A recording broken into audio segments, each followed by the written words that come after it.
On this edition of Mic'd Up Sports, she added her name to a long list of legends at Hopkins High School, and she'll be back in action next winter for the Hampton Lady Pirates. She is Dlayla Chakolis, and this is Mic'd Up Sports.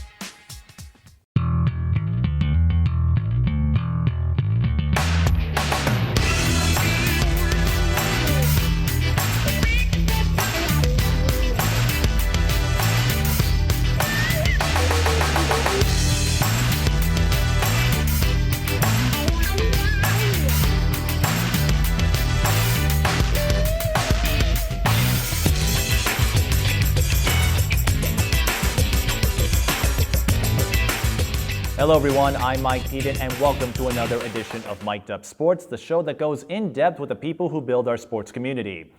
Dlayla Chakolis is one of our younger builders, but you got to end your high school career at the pinnacle with a Class 4A state championship and an undefeated season. So Dlayla, you are a part of history in Class 4A. I think you're just one of 3 teams in that class to go undefeated. So thanks for stopping by and congratulations on joining the pantheon of top prep teams in the state. No problem. Thank you for having me.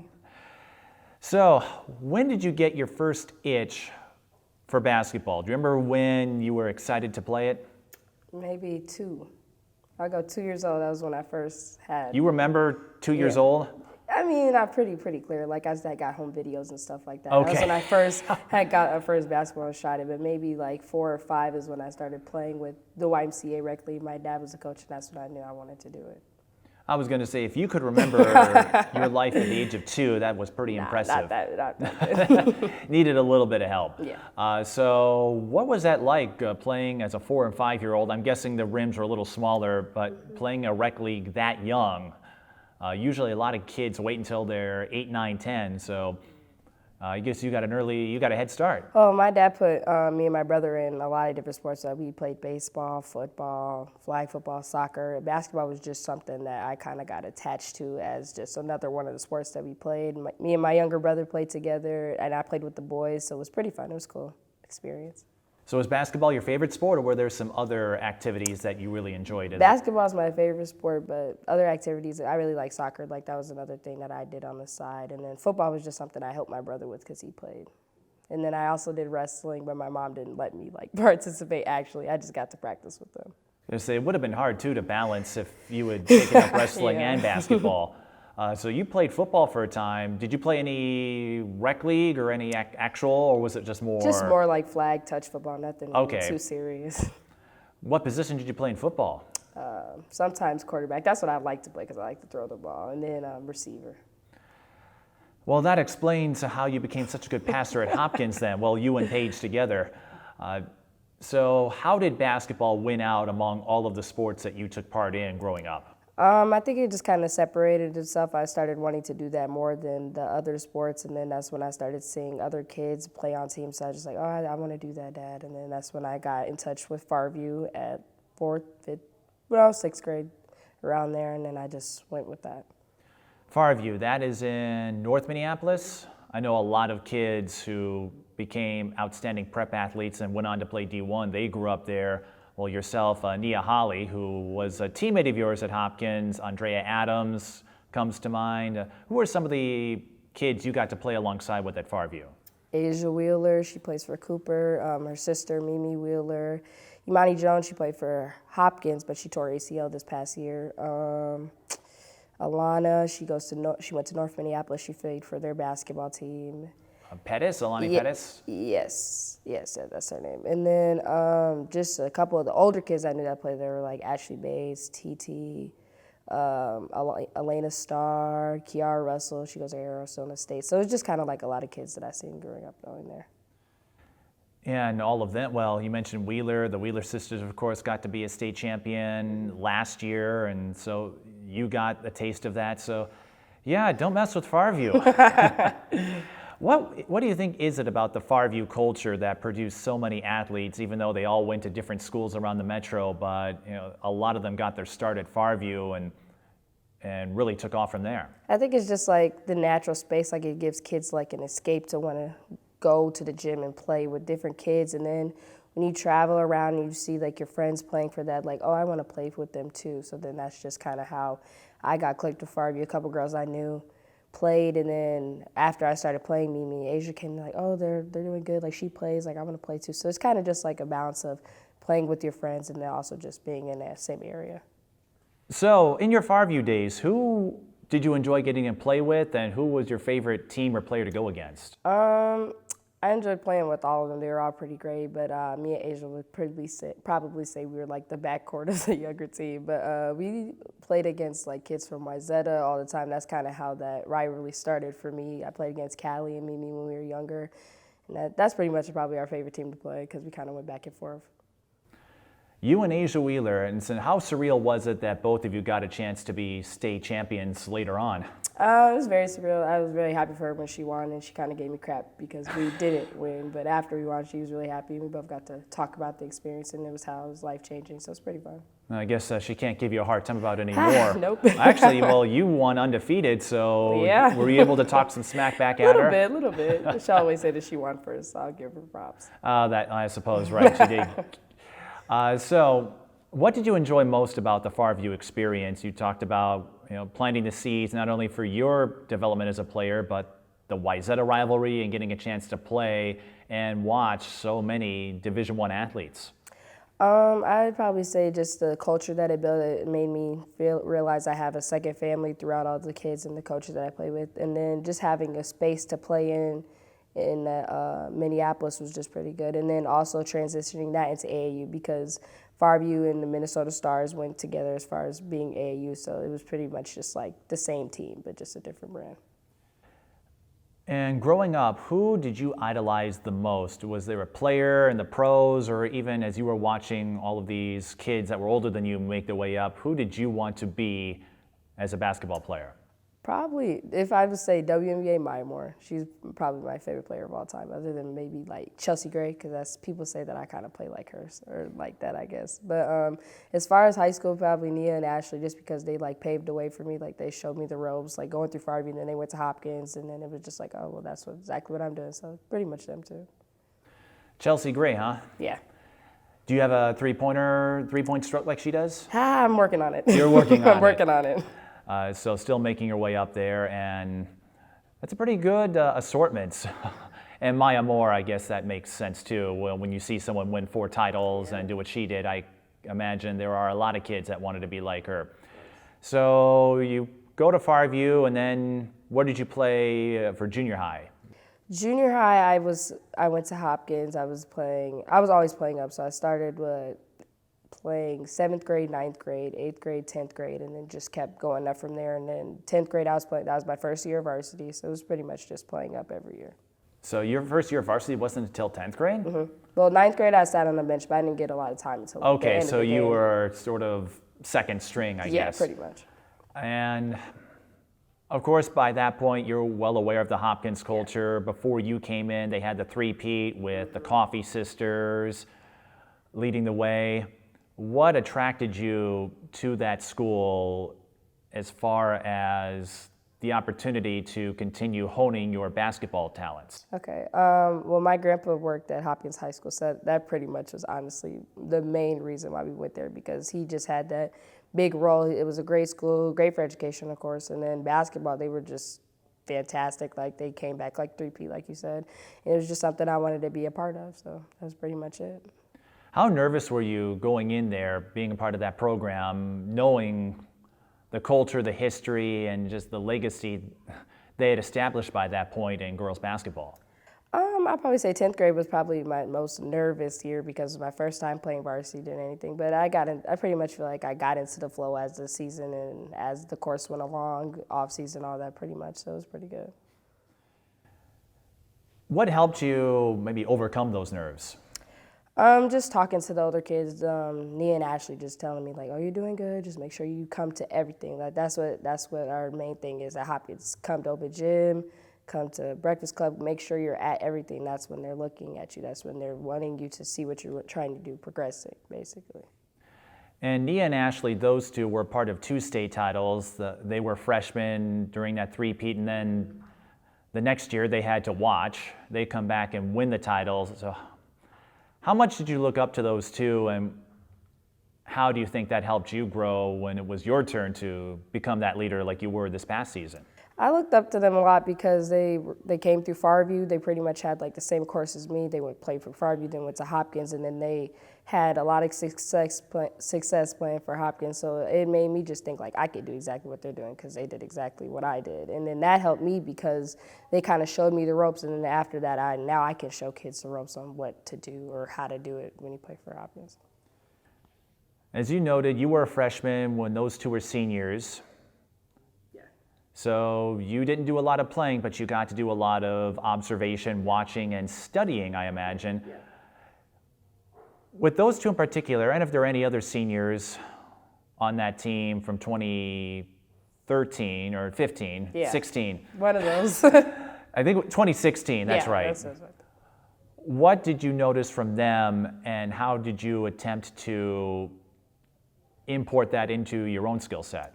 Noticed their work ethic, how hard they worked in practice, and just what they did off the court as far as school, and then that just pretty much showed me what exactly I have to do. Like I have to be able to study between both basketball and school, and that was pretty much what I did.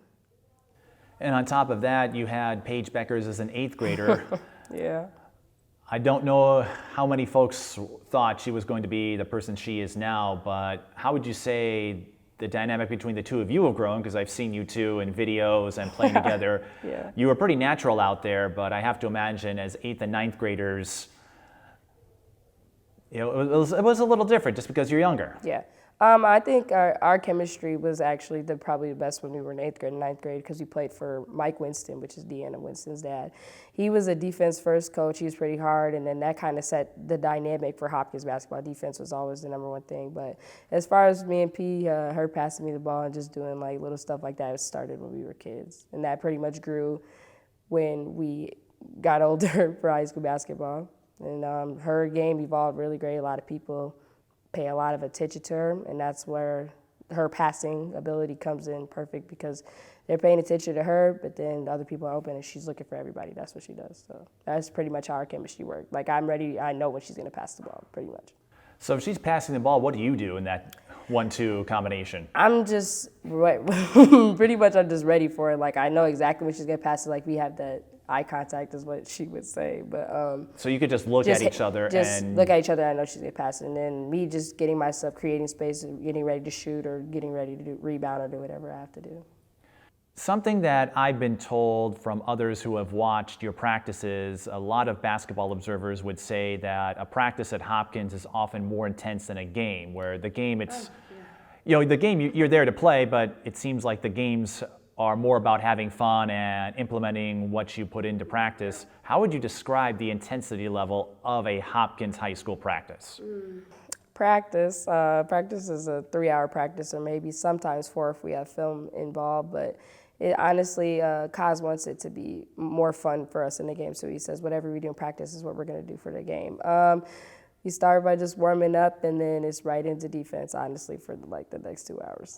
It's defense, and then we're working on transition. It's pretty intense. Like you want it to be intense, so the game will come more easier. So as hard as you work in practice, it'll be easier in the game. Is what they want to input for us. But practice is pretty intense. I would say for any other high school team, I think ours is probably the most intense. Do you remember the first time you had to go through such a practice, and maybe how sore, how tired you were feeling? I'd probably say 9th grade.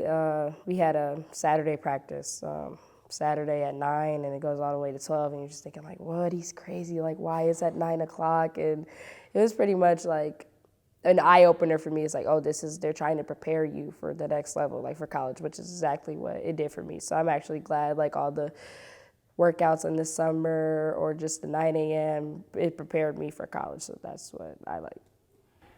And I can attest to that, or I can understand that, considering all of the college athletes, going back to that first state championship in 2004 when you were maybe half your size, Yeah, the Leslie Knight days, and then becoming one of the dominant teams of this decade.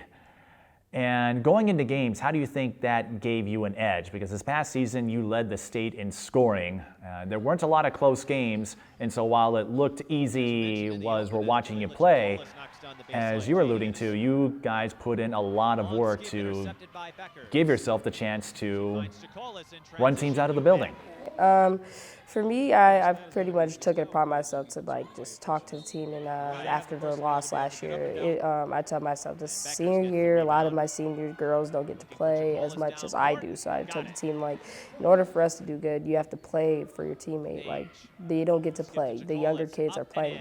The game is evolving where younger kids are playing up now. So I'm telling them, you got to play for them because they're not doing it. You're doing it right now, but they're not. So you have to play for them. And that's pretty much what we did the entire season, working off season. It was pretty much, that's what really prepares any team, to keep it real with you. Off season, open gym, just doing all that extra stuff before the season is what prepares you. And that's what prepared us to win state. Yeah, and that's a good point, because this Hopkins team, a lot of folks thought, are they the best in the state? And you could have a conversation that would never end, because different eras, different players. But what fascinated me were the number of young guns, young contributors. You were the senior, one of the senior leaders, but Taylor Woodson, I think an 8th grader, Maya Naji and Amaya Battle were freshmen, I believe both are. And Paige, of course, will be a senior next year, but you had a lot of younger faces. A lot of folks might write them off on other teams, but they look like they fit in along with the upperclassmen like yourself. Yeah. I me and Paige try to take them under our wing. Well, I know me and Taylor, I talk to her all the time. She was my post buddy is what I call her. So I was just showing her, telling her, in order for you to be great, this is where you start. This is where they're looking at you. You're young right now, but you're playing like you're older. If you get what I'm saying. And that's the same thing for Amaya. Amaya pretty much got that in 8th grade because she was playing behind Paige and Dee Dee. So she pretty much got to study, and now that she's following under Paige, this pretty much just going to click for all of them. I think after Paige's class graduates, they'll probably be the best in state. We'll find out, because it's after Paige graduates, I'm sure they're thinking, well, who else is going to step up? But the way Hopkins runs their system, I think it inspires a lot of kids to play for them, and they all want a piece of that glory, and not for themselves, but it's I have to imagine, as you saw as well, you saw a lot of the older folks like the Coffee Sisters and Nia Holly do it, and I have to imagine you're thinking to yourself, if they could do it, why can't I? Exactly.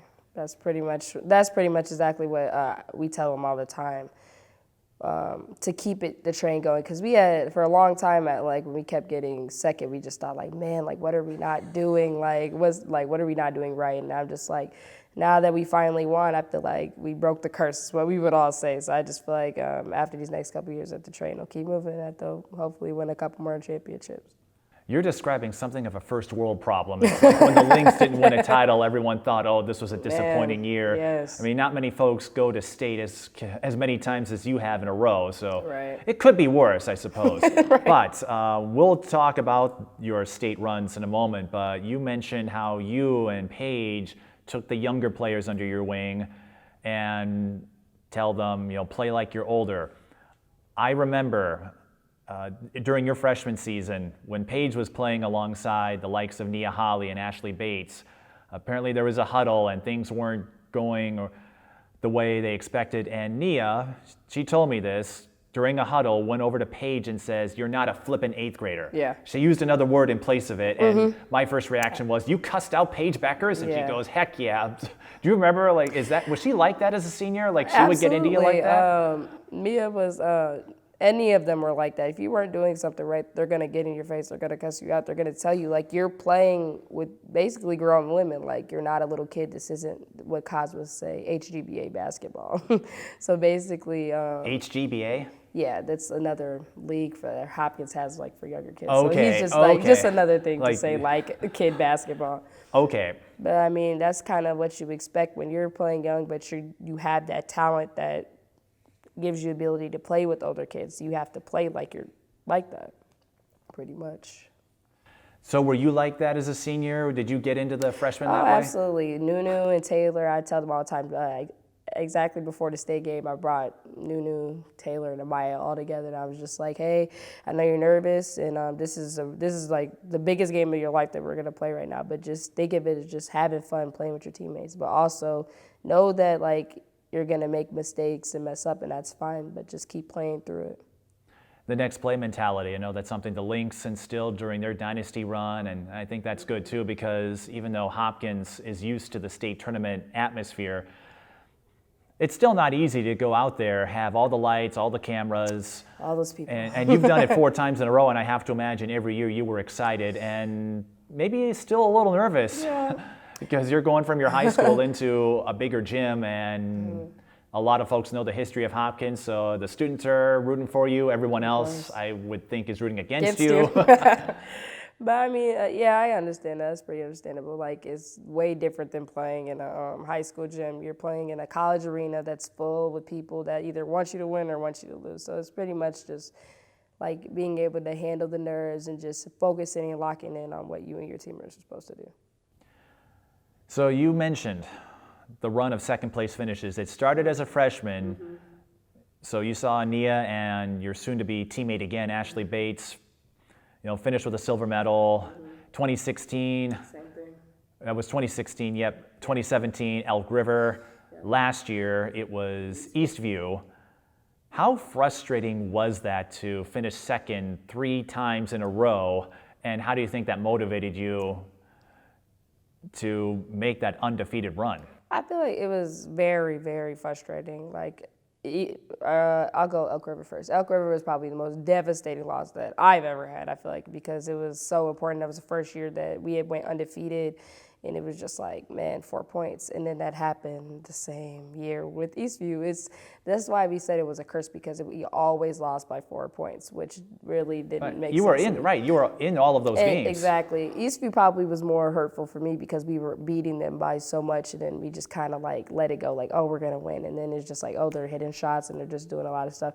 So it was really frustrating to come back each season, do the same thing again, have the same outcome during the regular season, and then just keep losing. But it gave us a lot of mentality on to thinking, rebuilding on what we're doing. Like, we did a lot of changes my senior year. Like, we stopped jump roping. That's one of the things that we did. And then we just started adding different stuff, having different roles, different players come up and play. So it was just like, I feel like the change that we had during my senior year is what put us apart from the other years that we played and that we lost. Personally, what did you do to tune up your game going from your junior year to your senior year? Because you said the Eastview loss, maybe you got a little lackadaisical, but at the same time, as you're saying, it still stings. Right. And I have to imagine that fire just kept growing. After the Eastview loss, my AAU season, my last AAU season, that was probably what set me apart from, I feel like, the kids in my class, because that was when it was a different type of notch. Like, AAU in high school is different. Like, you're playing more freely and with different kids, and I feel like that set me apart because that was probably my best AAU year of basketball, and that continued on through my senior year. So I just feel like that preparation for AAU after that loss put us apart from the next season. During your senior year, when did you sense that this team, this Hopkins team, had the opportunity to break that curse, had the potential to be something special, which is hard considering the Hopkins history? You win a state title, well, now they have 7. Right. But this one, as we saw, a little different than the others. When did you sense that, hey, this could be a magical season? I feel like I sensed it the second time we played Wayzata at their house, because the year before that we had lost to them by 4 at their house, and we were up by a lot. And I just felt like the way the game was going, and then just how we ended up winning, that was our second time beating them, and it was just like, I think this is it. Like, this is the team right here. Like, this is what's going to set us apart. This is the team that's going to win state this year. And what would you make of that Wayzata rivalry? Because Hopkins, they've been the perennial power and have been for the last almost 15 years. Wayzata, they were the school, one of the uprising talents to make their way through, and as you noted, they gave you a run last season or a couple seasons ago. And so as their chemistry, their talent grew to become a force in your section and your conference, how do you think that rivalry grew? I feel like our rivalry grew because we played against them so many times before we got to play them in actual section time, and then playing against them in AAU. Because I feel like that rivalry just grew over time, just always having to play them all the time, and then winning games. That's pretty much. If I recall, the first meeting you had this past season with Wayzata, the Lake Conference switched to doubleheaders. Yeah. And the first meeting was a sellout. Yeah. You couldn't find room for either the boys or the girls' games. I know with girls basketball, women's basketball, they have a harder time attracting folks, but to see a crowd like that, and this is not a state tournament or a playoff game, this is a regular season game. Yeah. How cool was that to play in front of a packed house at the Lindbergh Center? It was really cool. Like I feel like you said, a lot of girls teams don't get a lot of people at our games. I know especially at our games, we maybe had just our parents, a couple friends. So that was pretty cool, just getting to play in front of all those people, and just getting a different type of vibe than any other game. How would you say that is indicative of the growth of this sport? As you noted, I went to some Hopkins games too, and I don't want to say folks take it for granted, but you don't necessarily see the big crowds that you would for UConn or Tennessee when they were dominating the college circuit. And, you know, in high school, folks like to make proclamations, but at the same time, I'm thinking, well, enjoy it because this isn't going to last forever. And so to have that chance to play in front of a sold-out crowd, how do you think that is indicative of how much the women's game has grown? I think women's basketball is definitely evolving and taking its toll up. I just feel like more people are starting to understand that girls can do this too. Like boys, they get a lot of attention. Like look at the NBA, they get a lot of attention. Even your boys team. Even our Hopkins boys team. And they deserve it. Of course, they won state too, but you know they get a lot of hype. They get a lot of hype and attention, and it's just like, well, we're kind of doing the same thing, but it's like it's boys, it's different. Like everybody thinks it's better, but I feel like girls basketball is definitely evolving. Definitely getting more people that are interested in playing, and just more people are getting interested in like looking into it, basically. That being said, within the basketball culture, the men and the women, they often support each other. In your case at Hopkins, was there any sort of crossover, anything that when you watch the boys' games, anything that their team would try to bring over from your team and vice versa? I'd say that talking is like during our practice, it's nonstop loud yelling. And I remember a time that I was talking to Novak, and he was just like, "I got to get the boys to talk like you guys," because they would say that we'd interrupt their practice with us yelling blah blah blah, just stuff like that. And then from the boys, them just being aggressive was probably what we would take away from them, because they're stronger, faster, but like just taking some of their attributes and just applying it to us.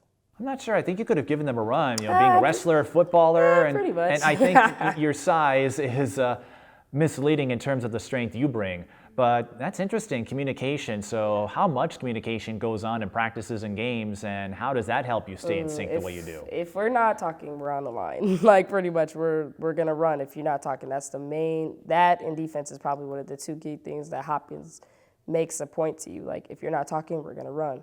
Like I remember this one time, during an open gym, Coach Starks, TT Starks' mom, she's our the off-season coach or whatever. We were practicing, and somebody did, like, we were supposed to count like we make layups. Somebody didn't count, so we ran 17s, and then we did it again. Same person. What are 17s for those that aren't aware? 17s is basically you're on the sideline of the court, and you're just going 1, 2, 3, 4, 5, 6, 7 until 17. So then we did it again. Same person didn't count for layups. And I remember we just had to stop. We had to run 17s again, but I just remember everybody was just like, if you don't talk, like it was just like, come on. Like if you miss the count again. Like if we're gonna keep running. And they eventually ended up getting it, but we ran 17s like 4 times until they finally got it. But talking is pretty much the key to anything, honestly. I take it that player who forgot to count never forgot again, right? Never forgot again. She remembered every time she made a layup. But that kind of feeds into the speed you guys play with. As I noted earlier in this interview, you led the state in scoring this past year, and Hopkins has always wanted to outrun opponents, at least when I watch them play. What goes into sustaining that level of energy? Because I have to imagine you guys exert a lot to put up those 70, 80-point games. I just feel like us, like knowing we want to be fast-paced and push the fast pace, running actually helps you a lot. And then us just working on transition puts us apart from different teams, because we have a lot of fast kids like Taylor Woodson and Elena Contreras recently just won state for track last year. So that pretty much helped us a lot. And then just pushing the pace pretty much gives us a different feel and different like vibe against other teams. What did you rank in terms of speed? I'd say I'd be up there sometimes. I was at UConn, I'd beat her one time. She'll deny it, but I beat her. Who did you beat? Elena Contreras. Oh, Contreras. Yeah. Oh, it's a little bit of a pride thing. Yeah, we used to, when we stretch, we have to do like a sprint, and I used to just race her, and then I beat her one time, and then she'll be like, no, you didn't. Like, she'll always deny it, but I beat her. Is it on tape somewhere? I think it actually might be, because they did record our practice. We do record our practice just so the coach just can look over it just to see. Go over mechanics. Like we used to have a coach named Dan. He used to do like a tally chart. Like when they would tell us we did something bad, he would mark it by the one person's name, and then they would just go out and do it like that, pretty much. So it actually might be. I'll actually look into that. So something to look if you have any access to the Hopkins archives, so in case Elena tries to deny her defeat to Dlayla. Okay, going into state as a senior, you've been through the pomp and circumstance already.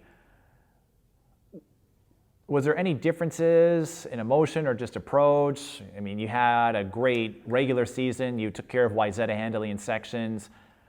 What was the move going into this year's state run? So normally before, like I'm gonna just go into state championship. Okay, so normally before every state championship game, me and my dad in the morning go get shots up and just like work out. So we always go to Farview. We normally go to Farview every state championship game. So that morning of the state championship game, he's like, we're gonna try something different. We're gonna go to YMCA. I'm just like, why? We always go to Farview. He's like, just try something new. Like you never know. Like we'll see. So we went to the YMCA, had a good little workout, and then we ended up winning. So my dad always says it's because we didn't go to Farview. So it was pretty much just that, getting a different type of feeling, a different gym, and then just doing my normal routine, making sure I'm eating something, and then getting shots up with the team, and then just getting hyped before the game. What is your pregame go-to meal? I'd probably say Noodles and Company or Subway. Noodles, yeah, that's a popular one. Every time I've talked to Hopkins. Yeah, Noodles and Company. Now, in that state championship, we all know you won by a whole lot of points, but that first half it was a little dicey. And the Stillwater team, speaking of up-and-comers, much like Wayzata, the Stillwater team went from an above average group to second in the state. And so do you remember how nervous you guys were? You had played them already. Yeah. And the Ponies gave you a run up until that big run you had in the second half. That was, I think, that was pretty much our worst half of basketball. Like we were just coming in there, like we were thinking, like, okay, like we're here, like and they came to play. Like they're not just gonna fall over and give us the game. So they definitely gave us a run. And then coming into that second half, the little halftime, our coach, Coach Dre, he gave us a good run for our money, chewed everybody out, and then we just like, it just honestly made me think like, oh, this is your senior year, like you got to do it. And then Coach Starks on the sideline, she said something to me and it made me just click in, and that's pretty much, it was just like, this is your senior year. She's like, is this how you're gonna end it? And I was just like, oh, I can't. So then not like this. But we also got a little nervous, I'm not even gonna lie, because they came out and scored 4 points right away in the second half. Just like, oh, we're trying to turn it around. But then when Paige had the first little and one, I'm like, okay, here we go. This is when the run's gonna start right here. So that was pretty much it. Yeah, you had a few plays, and then KK, she couldn't hit a bucket in the first half. I remember she knocked down 3 or 4 threes in the second. Caught fire. I mean, I was just like, keep giving her the ball. Like, you're shooting it, just keep shooting it. That's what everybody kept telling her, like, you're gonna hit one. And then as soon as she hits one, it's a wrap. How exciting was it, and how relieving was it for you? I imagine the pressure was building over the years where, as you said, everyone was giving you a hard time. Everyone was giving Paige a hard time because she has all the USA hardware but no state titles. And KK and all these others, it's a pretty solid team. You finally got to finish first after coming in second 3 years in a row. How exciting was that? That was honestly probably one of the best moments of my life as a high school person now. Like, of course, there's going to be different ones as I grow up, but that would probably be the lasting mark that I'll have on my career. It was very exciting. Just like as soon as she started hitting those threes, I'm just like, I know we got it. Like it was the one where it like put us up by like 10 or 15, and I'm just like, here we go, that's it. And then as the clock started winding down, it was just like, wow, like we actually won. Like finally, like it was relieving, honestly. Like it was pretty great though. It was probably one of the best moments. Anyone ask you for an autograph afterwards? A lot of pictures, a lot of hugs. A lot of pictures. Oh, of course. Yeah. Now, what fascinated me covering you this past season You stand at 5'6" officially. They list you at 5'8", but Hey, I'll take it. well, the reason why I'm setting it up this way is you're not afraid to go down there with the bruisers in the paint and get after rebounds, score layups. So what led you to become such a force inside at a height where a lot of folks might say, all right, we'll have you run the floor, we'll keep you away from the paint. Right. Whatever your coaches, whatever you guys are doing, your coaches and you, of course, most importantly, have the confidence to just go in there, and more often than not, it worked out for you. Honestly, playing against boys, like Farview, playing against like Eli and those type of guys, like they're fast and stronger. And that was what made me like the player I am, like strong, physical, and able to bang down there. And I also just made me versatile. Like when Kaz asked me to play the 4, at first I was just kind of like, like the 4, like I've never played that before. Like I was always like a 2 or a 1, but it also made me versatile. Like it made my game different from other players. So honestly, it helped me be versatile, and just overall it gave me like a different type of feeling. Like just being able to know I can do that kind of stuff against 6-foot kids. In the paint, you're going to have a height disadvantage most of the time against other teams' 4s and 5s. How do you compensate for that when you drive in the lane or when you get after rebounds? Just what I normally try to do is like I watch like Charles Barkley or LeBron James and how they like box their player out, and then that's how they're getting a rebound. So I try to like squeeze in or fit in where I could just like get around them, and that's mainly how I get rebounds, and just being able to get physical with different posts. And then driving, of course, like looking to kick, but also like pulling up and not driving all the way because I know they're taller than me. They could easily block my shot, or just making them come out and play on the wing. So that's pretty much, yeah. What was the most exciting moment you had as a 4, as a power forward? Maybe just being able to score outside. Like a lot of posts don't like to play outside. Like they'll sag off you. That's what I like, being able to shoot the mid range, and then that's what'll make them come out and guard you, and then you could go around them and drive. So it made me more versatile. Like it made me be able to work on my jump shot, but also be able to still drive if they step up.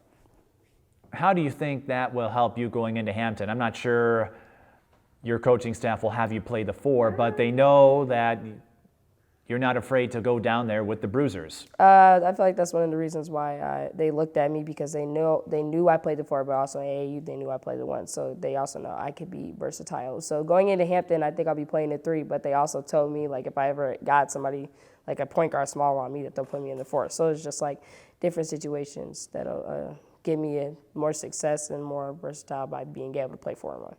So what do you enjoy more, getting offensive rebounds or getting rebounds against someone else's bigger 4, or setting up a pass as the 1?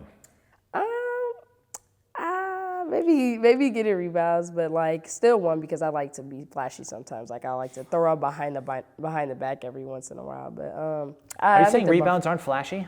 No, they are. But I mean, I feel like they're both pretty great. Like I couldn't probably choose between both of them. So that's why you're going to play both next year at Hampton, right? Pretty much. Now, how many offers did you have, and what led you to choose Hampton?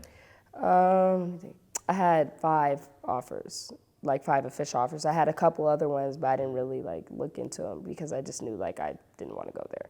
So Hampton, I went on my official visit during their homecoming week, and I just pretty much fell in love with the campus.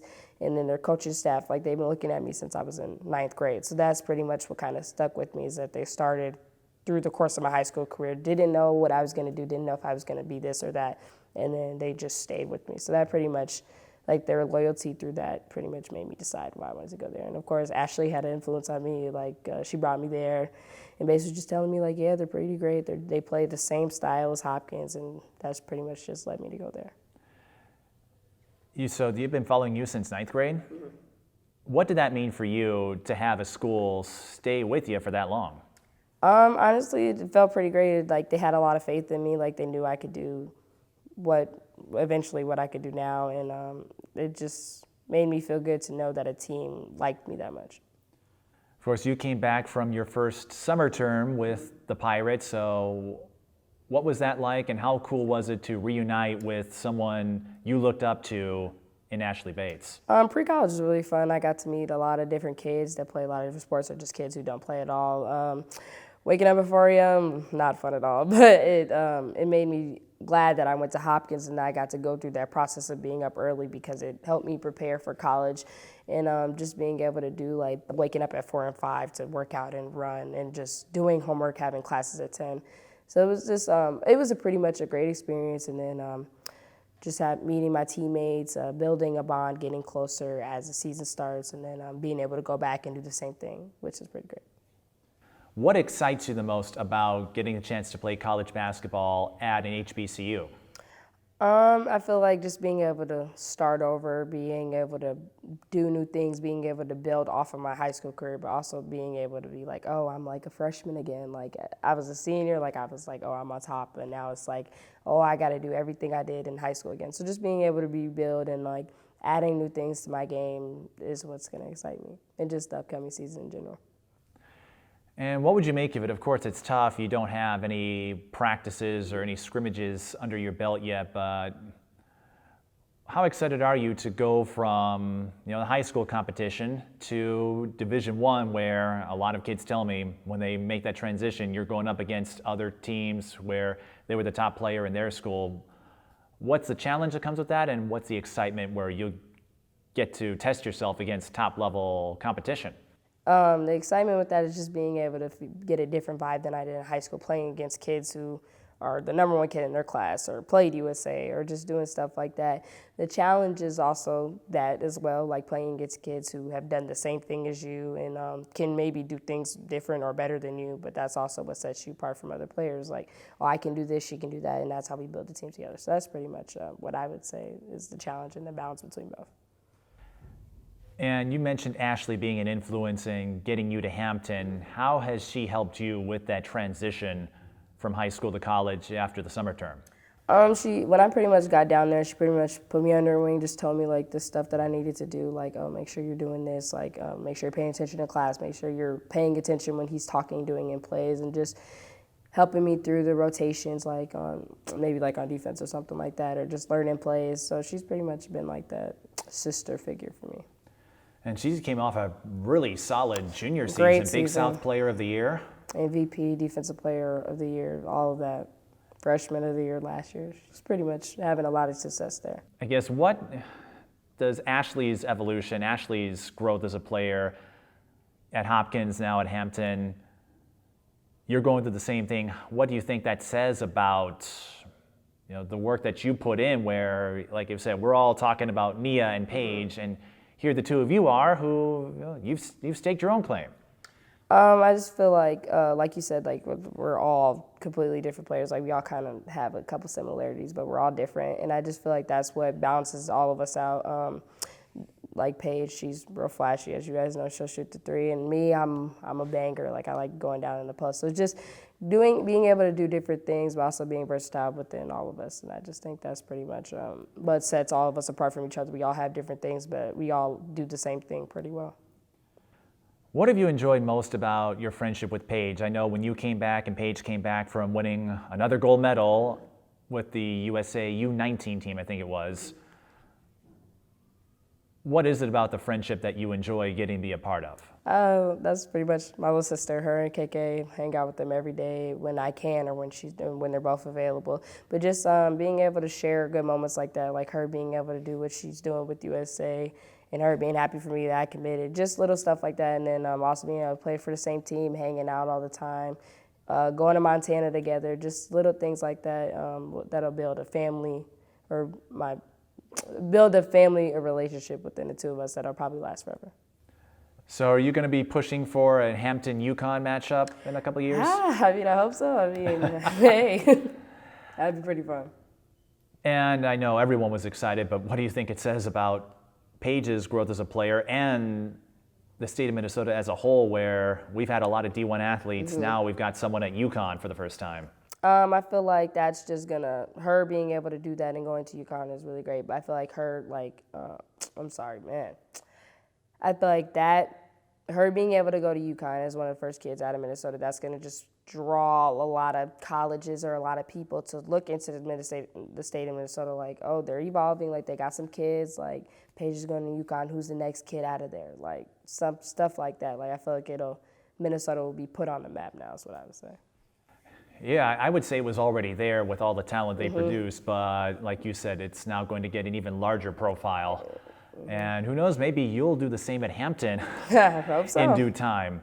Now, something else that you are interested in doing, of course, you still have a long time before you have to choose a career, but you told me that broadcasting is one of your interests, and I want to know, who is your model, who is your idol in the broadcasting realm?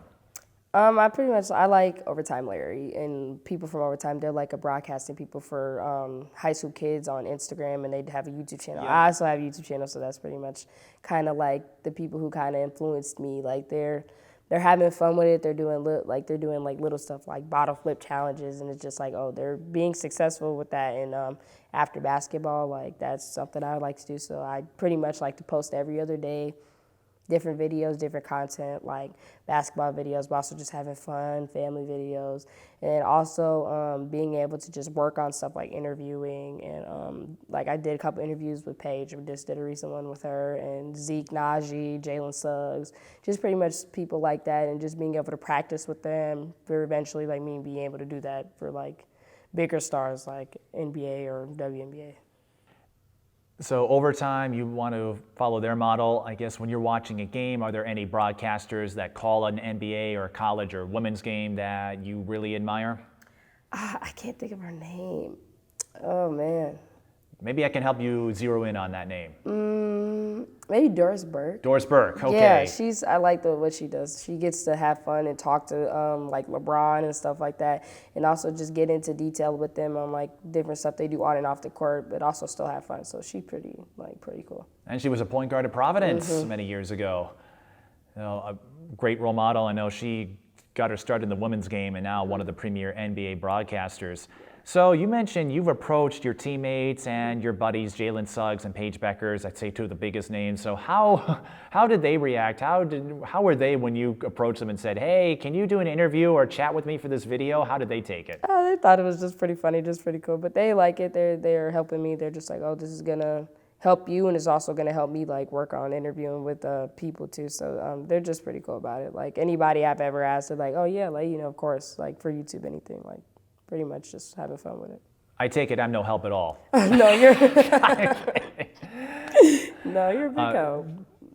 So I know with Paige you did a video where you were rating the top boys players, and you told me you were going to do one for the girls. Has that happened yet? Or? We were in the process of that, but we're trying to find like there's no like for the boys they have like a clip, like we had a video that we could watch, but for girls they don't have that yet. So I think we're just gonna read off the list and then we'll just go from there. But it's coming really soon. How awkward do you think that taping's going to be? Because you're rating the top recruits for next year's class.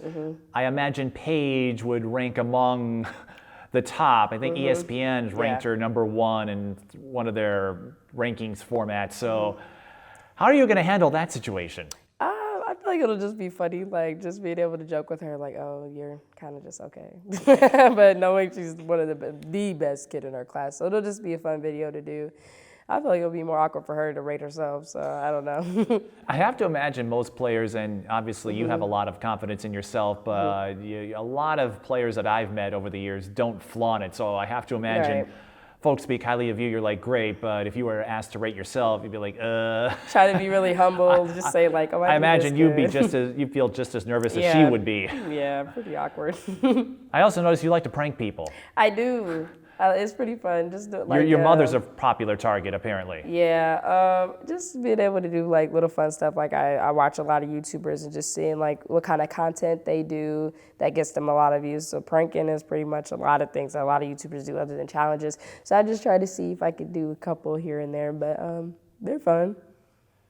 Now, in the broadcasting realm, do you see yourself being a play-by-play or a color or a sideline? What would you like to do in the world of basketball if you get that chance? I'd probably say play-by-play or sideline. I like annotating the game while it's happening. Like, or maybe like annotating. Well, yeah, annotating the game. That's what a play-by-play does. We are describing. We pretty much state the obvious, but Yeah. there's a talent, there's a knack to it. Yeah, and then maybe just interviewing like the player who did good after the game, stuff like that. Like. That's interesting because a lot of folks, they get roped into the color commentary role, and you want to give play-by-play a shot. So, do you enjoy that more than breaking down games, or what leads you to be a play-by-play I feel aspiration? I feel like just like practicing, like, or joking around, like, oh, spin move, like just like annotating like little things that people do. Just like that probably would put me apart from or what wanted me to do play-by-play.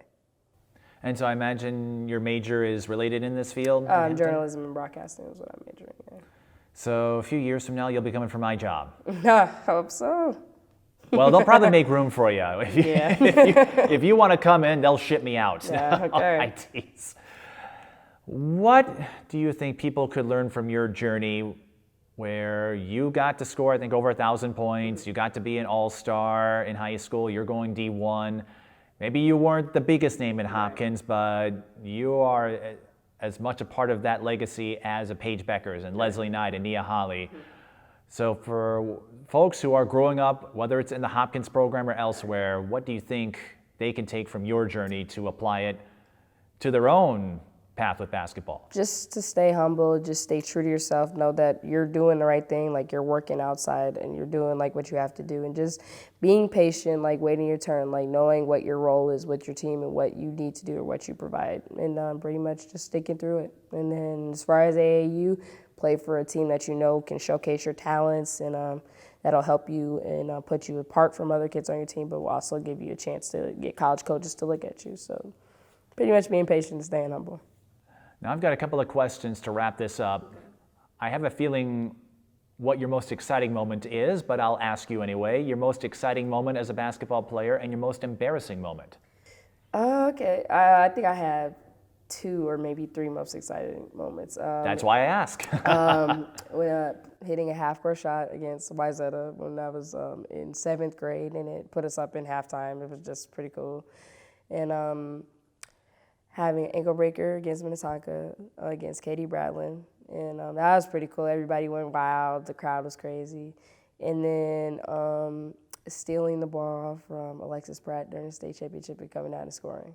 So those are pretty much my 3 greatest highlights, I think. And then most embarrassing, maybe airballing a free throw. So that's pretty much it, or just airballing in general. Like nobody wants to airball, but hey. And you get the airball chant. Yeah. But, because I figured the state championship would rank up there, but I can see why stealing the ball from Alexis Pratt's a big deal too, because she's a pest. She's the fastest kid in the state. So that was pretty. Right, she steals the ball so many times from others, so like that may never happen again. Honestly, I didn't think I was gonna steal it. I just put my hands in there. I was just like, oh wait, I have the ball. I better go because she's gonna chase me down. God. And throughout your basketball career, whether going back to your days at Farview or your rec lead up through high school, who did you enjoy playing alongside with the most, and who was your favorite player to go against? Probably play alongside probably Paige or Raina or somebody like that, and play against. Me and Paige actually played against each other before. We were on the same team. We played in the Gus Smacker. It's a 3-on-3 team. My team won like 2 years in a row. It got a big trophy. Then we played her in the championship, and then we beat them. I was just like, hey, see you in high school. So it was pretty fun. So that's cool. So yeah, it was really cool. You can say you're one of the few that got a victory against Paige Bueckers. Yeah, we do a lot of one-on-one sometimes. And when was this? Because I know Gus Smacker, isn't that a younger tournament? Gus Smacker, I'd probably say 8th, 9th grade. Around that time, 8th, 9th grade.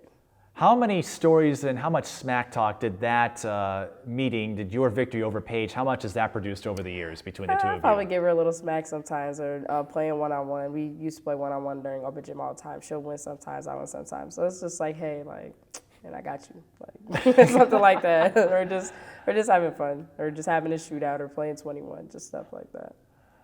I could see that, the two of you splitting wins, because you both bring different facets of the game that I think have made the two of you stronger. But there will always be that one time you beat her and Gus smack her. So no matter how many wins she accumulates in college and pros, well, if she goes pro, I don't want to make that proclamation. I'd say she's got a good chance. Yeah. I'll go that far. But there will always be the time you got to beat her and Gus smack her. Always. I have to imagine, though, that strengthened the relationship the two of you built that you've talked about at Hopkins, where you're comfortable beating each other and you're comfortable winning with each other. Right.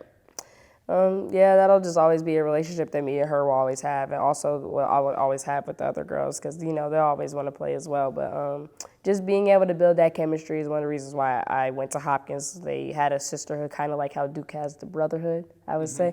So kind of just like that, like being able to have a second family through the girls and through the coaching staff and just the school in general.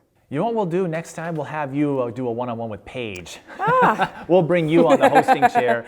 And I'll interview her. Yes, I'm sure she would love that, and I'm sure you would love that too. It'd be pretty fun. There would be a lot of stories. It'd be pretty fun. Thanks again, Dlayla, and best of luck to you when you go to Hampton. And the next time you want to go on the mic for a game or even just an interview, we'll have a chair and a microphone for you.